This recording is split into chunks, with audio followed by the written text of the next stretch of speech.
ABC conjecture. This was from page 484 of the Pickover text. I'm Mary Townsend for Math 420. First of all, what is the ABC conjecture and why do we even care about it? The ABC conjecture states that if we have A plus B equals C, where A, B, and C are all integers, that means that they don't have a fractional part to them, and they're relatively prime, then the square-free part of the product of A, B, is C, raised to a power of n divided by C, is going to reach a minimum value as long as n is greater than 1. Now that's a mouthful. What is this all talking about? Well, the ABC conjecture is one of the most important problems in number theory because it starts looking at how these relative primes relate to one another. Now, what we're going to find is that it was thought to be solved this year, and the proof for it was over 500 pages long. And it took 16 mathematicians a long time to look to see if they could find a flaw. And no one could find something that was definitive enough to say this is wrong until just this last week. Last week there was an article by Cleric that stated that 2 mathematicians found the serious error. And in this article, they looked at different ABC triples. And to be able to understand that, we're going to have to go backwards and define some terms. So first of all, what was the origin of the ABC conjecture? It started with these 2 men. It was David Masser and Joseph Osterl, and they advanced the conjecture back in 1985, where they said that if we're looking at these numbers that are relatively prime to one another, we're going to be able to have that product of the 3 numbers reach some minimum value. So again, that's what we're looking at, is that ABC conjecture, that A plus B is equal to C. So in order to look at this, we're going to have to see what's so special about it. The Pickover book does a really nice quote from Dorian Goldfield, which says that the ABC conjecture is more than utilitarian. That means it's more than just useful, but it's a thing of beauty. This same person, Goldfield, also said that it's a Diophantine problem, which simply means that it uses integers, but it's bigger than that. It gives you a feeling that all the subdisciplines of math are aspects of a single underlying unity. So there's this beauty part of it that has attracted mathematicians to look at the ABC conjecture for many years. Now, Diophantine equations are equations that deal with integers only. One of the most popular Diophantine equations is the Pythagorean theorem. Most of you can tell me Pythagorean triplets that are perfect. So like 3, 4, 5, because 3 squared plus 4 squared equals 5 squared. Now, we have other linear Diophantine equations where they don't have a squared term, where we simply have ax plus by equals c.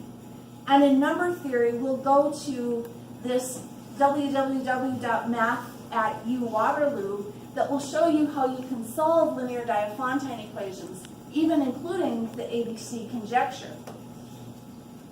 Now, what happened just this last month is that Mashizuki supposedly proved that ABC conjecture, and he had 3 different papers that comprised 500 pages. And all these mathematicians, there were between 12 and 18 mathematicians that studied this proof and still couldn't find an error or vouch for the proof's correctness.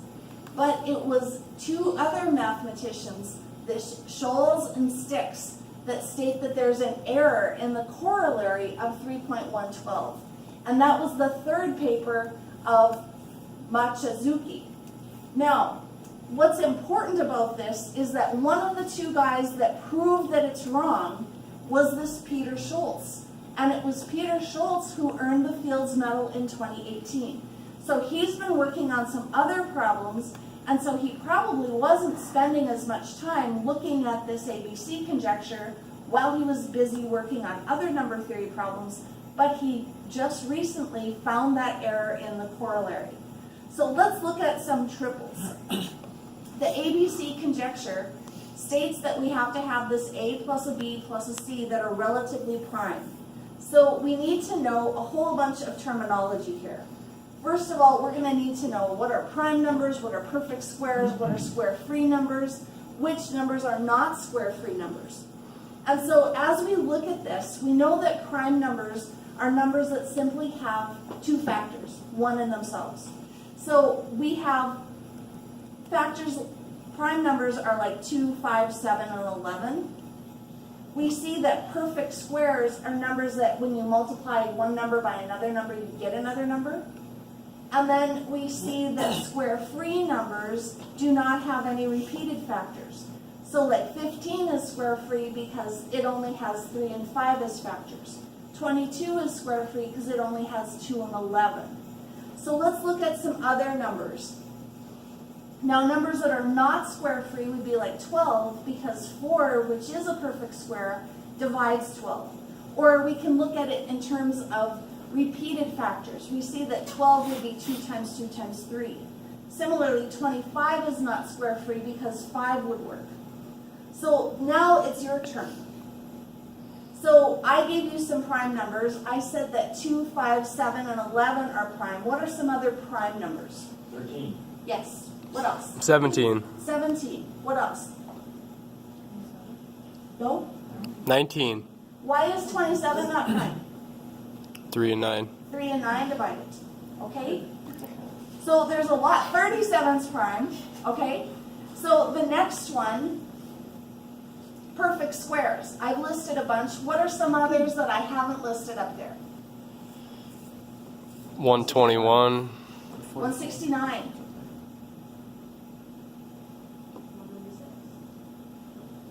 196. 400. 400. Good.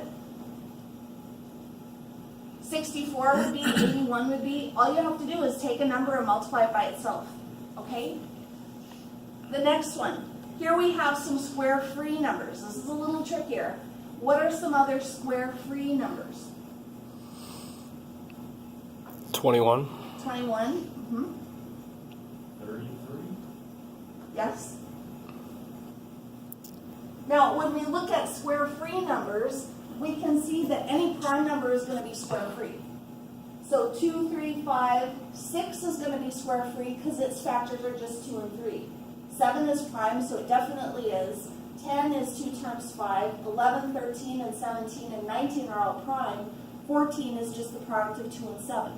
So as long as it's just the product of single numbers, it's square-free. And that's how we can find the square-free part of those numbers very quickly. Now, if we look at the other numbers, we see that 1 is not square-free because 1 times 1 is 1. 4 is 2 squared. 8 is divisible by 4. Anything that's divisible by 4 we have to knock out because it's no longer square-free.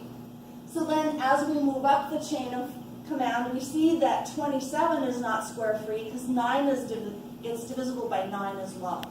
So that's what we're looking at when we're starting to pull apart the ABC conjecture. So now we know that we need to find an A plus a B that equals a C where they're relatively prime, and then we have to find the square-free part. So the next part is to find what is the square-free part of something. And so here it says, suppose I have 18, then 18 would be 2 times 3 times 3. So the square-free part of that, we just knock out the repeated one. So the square-free part of 18 would just be 2 times 3, which is 6.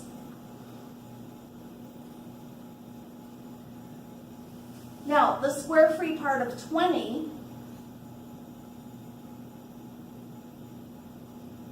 would be 2 times 2 times 5. So the square-free part, we only use one of those two 2's. So that would be 10. So what would be the square-free part of 24?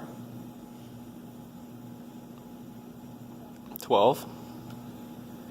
How'd you get 12? 6 times 2 times 2. You can't use the 2 twice. So you take one out. So what you're going to do is you've got to look at the square-free part So you're gonna have 2 times 2 times 2 times 3, so the square free part is just 1, 2 times the 3, which is 6. That's more complicated than you think it is. Let's try another one.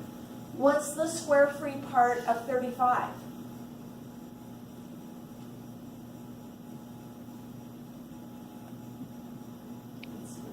It's 35. Because 5 times 7, there's no repeated part. So that's what this whole corollary is saying, is let's find some numbers like 35 that don't have a square free part as we're getting started. So we could see that 50 would have a square free part of 10, and 40 would also have a square free part of 10, because even though we have an 8 times 5, we only use 1, 2, because 8 is 2 cubed. If we have the square free part of 32, we just get 2, because 32 is 2 to the 5th power. So now we're ready to start playing with some ABC triplets. So if I have 2 plus 5 equals 7, we know that 2, 5, and 7 are all relatively prime. So now we need to find the square free part of 70. We see that 2 times 5 is 10, times 7 is 70. So the square free part of 70 raised to the n divided by 7 is going to be able to reach a minimum value, because 70 to the nth power divided by 7 is going to be roughly, if n was just 1, it would be about 10. So it wouldn't be hard to reach that minimum value. Now, once in a while, we're going to have some difficult numbers to play with. And so the more that you play around with the ABC conjecture, you see that sometimes I can have something like 5 plus 27 equals 32. Then the square free part of the 5, 27, and 32, the square free part of 27 is just a 3, and the square free part of 32 is just a 2. And so if I take 5 times 3 times 2, now I have 30, and 30 divided by 32 would be less than 1. But if I raise that to a power of n, I could get it to be equal to 1. And so we can play with logarithms and come up with that value as well. And so that's where that n part comes in, is that sometimes you might have these numbers where the square free part of them makes them smaller than the original number had been.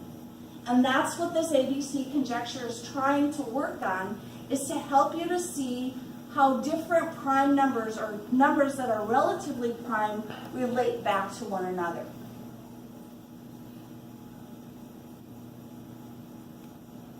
So, digging deeper, some of the things that you can look into to find out more about this is find out more about the man who won the Fields Medal. He was a young man. What did he actually do? And so if you just Google Fields Medal, you'll see what exactly he did, or at least an idea of what he did, because it's complicated. The other thing is to look at Diophantine equations that have unsolved problems in number theory. If you Google unsolved Diophantine equations, you'll see that there's many, many, many of them. But on the converse, there's also many Diophantine equations that are solved. And when you take Math 435, you'll find that that's one of the projects that you have to do for that class, is you have to find some solved problems and some unsolved problems in number theory.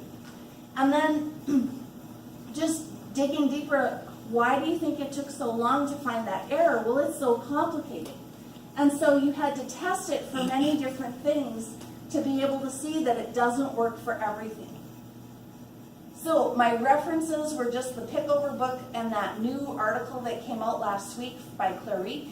And my photo references were just those images of the old guys from 1985 from Wikipedia, and then that new article. So that brings us to the end of the ABC conjecture. I felt like